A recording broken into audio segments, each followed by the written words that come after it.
Sir, இப்போ இலங்கையுடைய வெளியுறவுத்துறை அமைச்சர் வந்து சொல்லியிருக்காரு. இப்போ தாவேகா மாநாட்டில் விஜய் வந்து பேசியிருந்தார், கச்சத்தீவை மீட்டு கொடுங்க அப்படின்னு சொல்லிட்டு புதிரமாக எடுத்துருந்தார். இதை வந்து குறிப்பிட்டு பேசுவதில் நம்ம அரசியல்வாதிகள் வந்து புரிஞ்சுக்கணும், அது வந்து எங்களுடைய இது அப்படின்னு சொல்லியிருக்காரு. கச்சத்தீவை வந்து கொடுக்க முடியாது அப்படின்னு சொல்லியிருக்காரு. அதுக்கு உங்களுடைய கருத்து?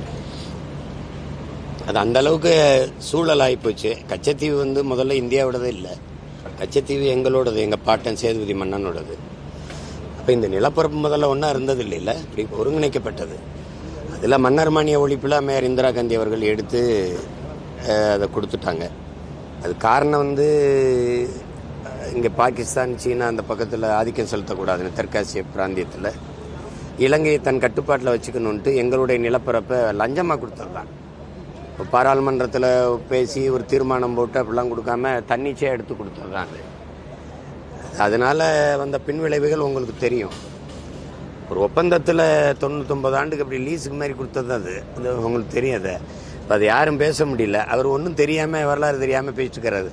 அவங்க இதுன்னு இந்தியா வந்து இதில் நாட்டின் பிரதம அமைச்சர் கூட அந்த அரசியலுக்காக பயன்படுத்திக்கிறாங்க. அது அப்பப்போ வந்து நீங்கள் எதுக்கு பேசுகிறீங்க? இப்போ மனச்சான்றோட பேசணும்ல. இலங்கைக்காரன் நீ ஒன்று தான், அது இந்தியா உனக்கு கொடுத்தது, அதை இப்போ திருப்பி எடுக்கிற உரிமை எங்களுக்கு இருக்குது. அது நாட்டின் பிரதம அமைச்சர் கூட பேசுனாங்க அந்த நேரத்தில், கச்சத்தீவை திருப்பி எடுக்கணுன்ட்டு. அப்புறம் அதை விட்டுட்டாங்க. பாராளுமன்ற தேர்தல் அப்போ அந்த பிரச்சனை வந்ததில்லை, விட்டுட்டாங்க. அப்போ இங்கே இருக்கிற அதிகாரங்கள் எங்களுக்கானதாக இல்லாதனால, எங்களுக்காக உறுதியாக பேசாதனால அது திணறுது. ஏன்னா இந்த ரெண்டு கட்சிகளும், காங்கிரஸோ பாரதிய ஜனதாவோ ஆட்சியில் இருக்கும்போது கச்சத்தீவு கொடுத்தது தான், திருப்பி எடுக்க வேண்டும் என்கிற பேச்சுக்கே இடமில்லைன்னு. இந்த கொடுத்ததான்ங்கிற பேச்சில் பார்த்தீங்கன்னா நீங்கள் தான் கொடுத்துருக்கீங்க, அது யாரோடதை கொடுத்தீங்கன்னு கேள்வி வருதுல்ல. என்னோடது. கச்சத்தீவு எனக்குன்னா எனக்கு கடற்பரப்பு அதிகம், கச்சத்தீவு அவனுக்குன்னா அவனுக்கு கடல் நீள பரப்பு நீளம் அதிகம். அப்போ நாங்கள் எல்லை தாண்டி வர்றோம்னா அப்போ இந்த நாட்டின் குடிகளுக்கான மீன் பிடிக்கிற உரிமையை பெற்றுக் கொடுக்க வேண்டியது, அவனுடைய வாழ்வாதாரத்தையும் வாழ்வுரிமையும் உயிரையும் பாதுகாக்க வேண்டியது இந்த நாட்டின் பொறுப்பா இல்லையா? அப்போ அதனால அதை பேசுறதுக்கு நம்மளை போன்றவர்கள் பதில் சொல்ல வேண்டியதில்லை. நாட்டில் பொறுப்பு மிக்க அதிகாரத்தில் இருக்காங்கல்ல, அவங்க தான் பதில் சொல்லணும். இந்த நாட்டின் வெளியுறவுத்துறை அமைச்சரோ, பாதுகாப்புத்துறை அமைச்சரோ, மீன்வளத்துறை அமைச்சரையோ, என்ன அது நீ இப்படி பேசிட்டு இருக்கிற, அது எப்படியா ஒண்ணுதான் ஆகும்னா அது பேசணும். அது அவங்க பேச மாட்டாங்க. யார்கிட்ட பேச மாட்டாங்கன்னு தெரிஞ்சுதானே பேசுறேன். இப்போ எங்கிட்ட அதிகாரம் வந்துருச்சுன்னு வச்சுக்கிறேங்க, அவர் தான் அப்படி பேசிடுவாரா, இவங்க தான் பேசாமல் இருந்துருவாங்களா? சார், அதே மாதிரி இப்போ வந்து அமெரிக்கா வரி விதிப்பின் காரணமாக நம்ம கோயம்புத்தூரில் நிறைய பின்னல் ஆடைகள் வந்து, திருப்பூர் இதெல்லாம் இந்த ரீஜனில் 35 லட்சம் பின்னல் ஆடைகள் வந்து தேக்கத்தில் இருக்குது அப்படின்னு சொல்கிறாங்க, பாதிப்படைஞ்சிருக்குன்றாங்க. இதுக்கு வந்து என்ன மாதிரி நடவடிக்கை கரெக்டாக இருக்கணும், என்ன இந்திய அரசாங்கம் பண்ணணும்? செய்யாத நம்ம ஏற்றுக்கொண்ட பொருளாதார கொள்கையில் வந்த பிரச்சனை, ஒவ்வொன்றும் சார்பாக போனதுனால, அது உலகத்தை சந்தையாக்குனதுனால வந்த பிரச்சனை. இப்போ அவர் வந்து அவர் நாட்டுக்கு நின்றுட்டார், நம்ம நாட்டில் நம்ம வர்த்தகர்கள் பாதிக்கப்படுறாங்க. அப்போ அதில் அந்த பாதிப்பிலிருந்து மீள்றதுக்கு நாடு உடனடியாக ஒரு முடிவை எடுக்கணும். இல்லைன்னா சுத்தமாகவே இந்த நாட்டு மக்களினுடைய, நம்ம தேசிய முதலாளிகள், குறிப்பாக இந்த மாதிரி பின்னல் ஆடை இந்த முதலாளிகளுடைய இதெல்லாம் எதிர்காலம் வந்து ரொம்ப கேள்விக்குறியாயிரும், ரொம்ப கஷ்டமாயிரும். அப்போ அப்படி அந்த நாடு முடிவு எடுக்கும்போது நாம் என்ன முடிவு எடுக்கணும். இப்போ தானே பிரதமர் வந்து தற்சார்புன்னு ஒரு வார்த்தையே பேசுகிறாப்புல, இன்னைக்கு தான் பேசுகிறாரு. கால்நடை விவசாயிகள்ங்கிறாரு, விவசாயம்ங்கிறாரு. இந்த சுதந்திர தினத்தில் தான் அதை பேசுகிறாங்க. பார்ப்போம் எப்படி போகுதுன்னு பார்ப்போம்.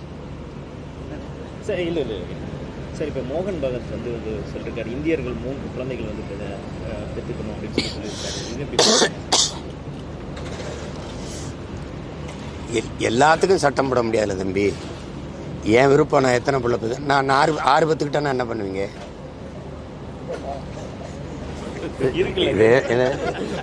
சரி, 6 பெற்றுக்கிட்டேன் இல்லையே. நீங்க தான் சொன்னீங்க குடும்ப ஃபேமிலி பிளானிங்னு ஒன்று கொண்டு வந்தது நீங்க.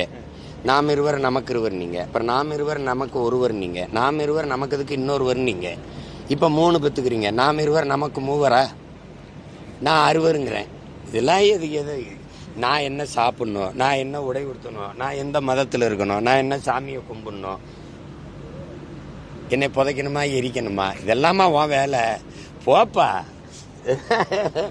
தெரு போதை பொருளை விற்றுக்கிட்டு, கஞ்சா விற்றுக்கிட்டு, கணக்கில்லாத போதையும் சாராயம் ஊற்றி வச்சுட்டு 3 பிள்ளை பேருனா இப்போ எப்படி பெறுவான்?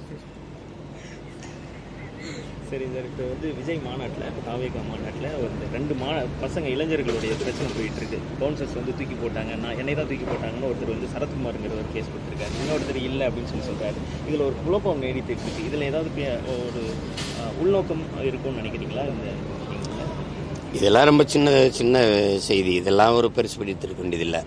அவங்களே சின்ன பிள்ளைங்க. ஒருத்தர் இல்லைன்றாரு, அப்புறம் அவர் ஆமான்றாரு. இதுக்குள்ளே போய் இதை இவ்வளோ பெரிய ஊடகம், இவ்வளோ பெரிய இதெல்லாம் எடுத்து விவாதிக்கிற அளவுக்கு ஒரு செய்தி இல்லை.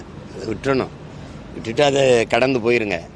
அது ஒரு சொல்லுவாங்களா, அதில் சின்ன பிள்ளை வியாபாரம் விஷயம்ப்பா அப்படின்னு. அது மாதிரி சின்ன பிள்ளை விவகாரம். அதை விட்டுருவோம். தாவேகா சின்ன பிள்ளை விவகாரம் நினைக்கல, அது நடந்த சம்பவத்தை அது நடந்ததை தான் சொல்கிறேன், நீங்கள் கேட்டதை சொல்கிறேன். ட்ரெண்டை ஃப்ரெண்ட் ஆக்கிக்கோங்க. தந்தி டிவியின் சப்ஸ்கிரைபர்ஸ் அண்ட் ஃபாலோவர்ஸ் குடும்பத்தில் நீங்களும் இணையுங்க.